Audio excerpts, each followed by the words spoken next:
me semble qu'une première difficulté à essayer de résoudre, c'est la dépendance.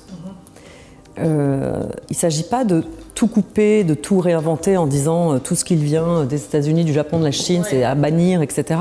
Bien entendu, on parle de développement durable, on parle d'une planète, on parle d'un monde et d'une harmonie dans le monde. Effectivement, encore une fois, cette interconnectivité avec les autres et d'autres cultures d'autres pays est essentielle, à mon sens.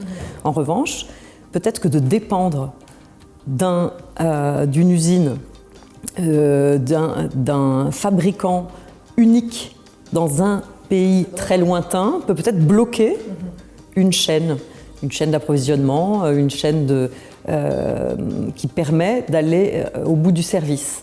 Donc il y a eu plein d'exemples où effectivement le luxe, par définition, travaille d'une façon locale. L'Italie a stoppé beaucoup de choses, mais on peut parler de l'Europe, donc c'est ce local-là dont je parle. En revanche, il y a des pièces, parfois dans le packaging, parfois dans un élément d'un produit, qui a aujourd'hui, pour des raisons souvent économiques, parfois de savoir-faire, ne sont disponibles qu'en Asie. Et ce manque-là bloque la totalité d'une problématique et d'une réalité économique.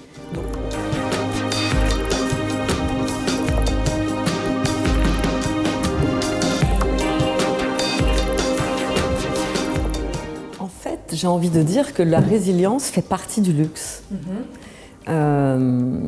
Si on considère qu'effectivement la résilience, c'est affronter des changements, c'est trouver des solutions pour un nouveau passage, c'est effectivement se réinventer.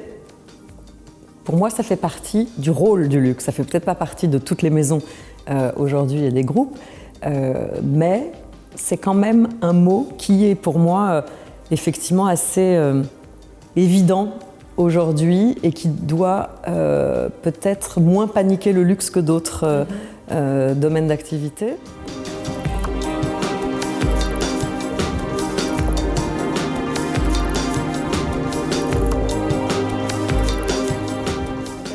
Encore une fois, cette course à la nouveauté, aujourd'hui, ne convient peut-être plus ou moins aux consommateurs.